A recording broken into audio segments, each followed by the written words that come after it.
Alright, also look, welcome back to the channel, and in today's video, we're going to be talking about the absolute spectacle that is Alex Pereira. And after yesterday's viral flatline KO against the former light heavyweight champion in Yuri Prochazka, there is no way you can't agree that right now, Alex Pereira is the sport's biggest asset as well as the face of the UFC. And if you're new to the channel, don't forget to like, comment, subscribe, and share so you can help me reach 1,000 subscribers by the end of the summer. I'll deeply appreciate you. And make sure you join the official UFC Discord link in the description. Alright, so look, last night during UFC 303, we witnessed a moment that will be remembered for years to come. Alex Pereira delivered an extraordinary flatline head kick KO against Yuri Prochazka, folding him like a lawn chair, kind of reminiscent of Francis Ngannou versus Stipe Miocic. The knockout, in my opinion, was as decisive as it was brutal, leaving absolutely zero room for debate. And while I didn't get a chance to record my picks before the fight, I did predict that Alex Pereira was going to win by second round KO. But despite my prediction, it was a tough sight to see my man's Yuri in that type of condition, man. It was a hard blow to take, quite literally. But if there are any type of lingering questions about the stoppage from their first bout, then this knockout should absolutely put all of those to rest. The head kick landed flush, and my man's Yuri was completely out.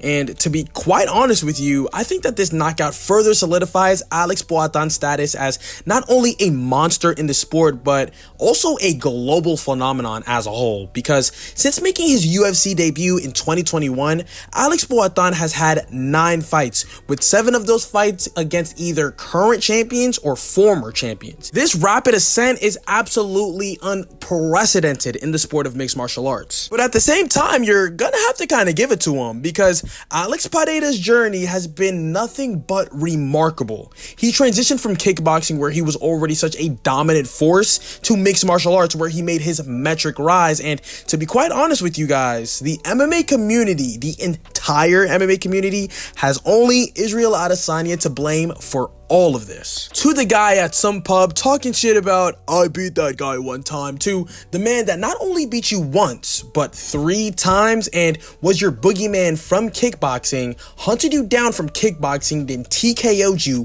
in a sport that you not only made a new name for yourself in, but also dominated for 5 consecutive years, subsequently completing one of the best storylines in combat sports history. But he doesn't stop there, because after conquering the middleweight division, Pereira moved up to the light heavyweight division, dispatching of the former light heavyweight champion in Jan Blachowicz, and then proceeds to take the belt off of the also former light heavyweight champion in Yuri Prochazka in their first scramble. He then headlines what was projected to be the biggest card in UFC history, that being UFC 300, absolutely delivering a viral finish over, you guessed it, the former light heavyweight champion in Jamal Hill. And then last night, he knocks out Yuri Prochazka for a second time, absolutely cementing his dominance in the light heavyweight division. Defeating a fighter such as Yuri Prochazka so easily kind of shows that there's hardly anyone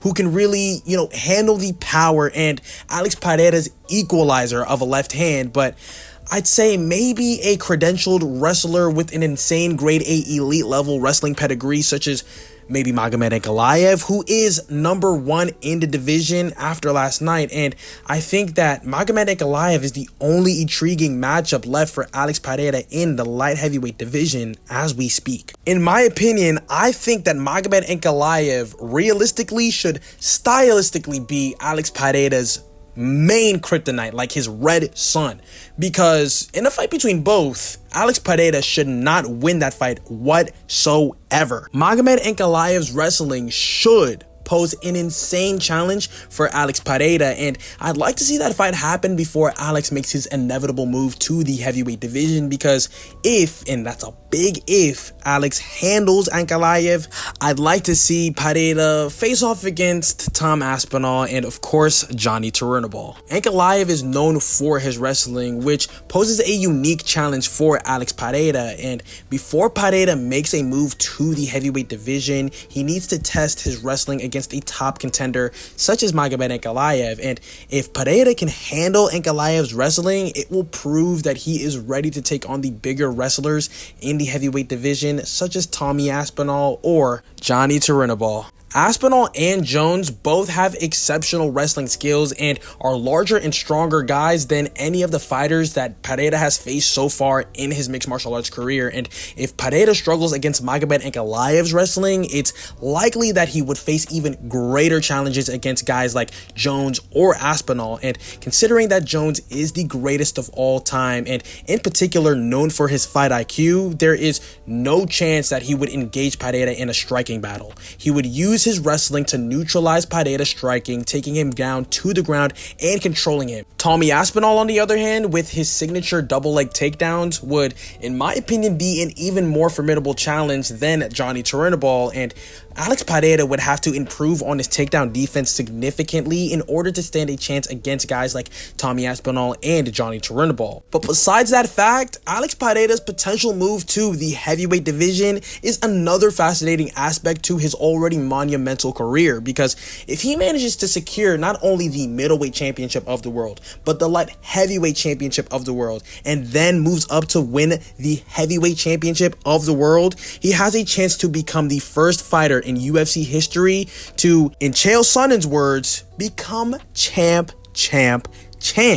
This would be a monumental achievement and would cement his legacy as one of the greatest fighters of all time. However, though, before reaching that milestone, Pereira needs to face and overcome the challenge posed by Magomed Ankalaev. Because guys, I'm telling you, Magomed Ankalaev will be a true test to Pereira's abilities and will determine if he's ready for even tougher challenges that lie ahead in the heavyweight division. But to basically sum everything up, Alex Pereira's journey in the UFC has been nothing short of extraordinary. From his rapid rise in the middleweight division to his dominance in the light heavyweight division, Alex Pereira has proven himself to be a formidable force in the sport of mixed martial arts, and his rivalry with Israel Adesanya and his multiple victories over guys such as Yuri Prochazka, Jan Blachowicz, Jamal Hill, and Sean Strickland have solidified his status as such a top-tier fighter in the game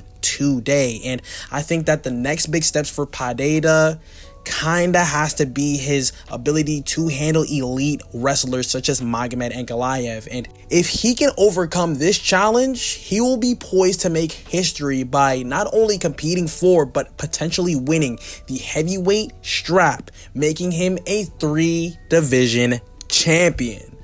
But that's all I've got to say for this video.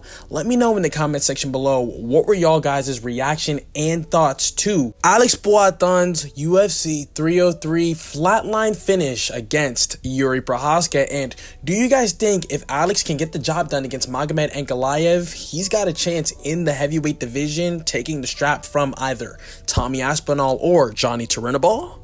Let me know in the comment section below. But that about wraps up the video. Hope you guys enjoyed. Don't forget to like, comment, subscribe, and share. Thank you so much for watching, and I'll see you in the next one. Ciao.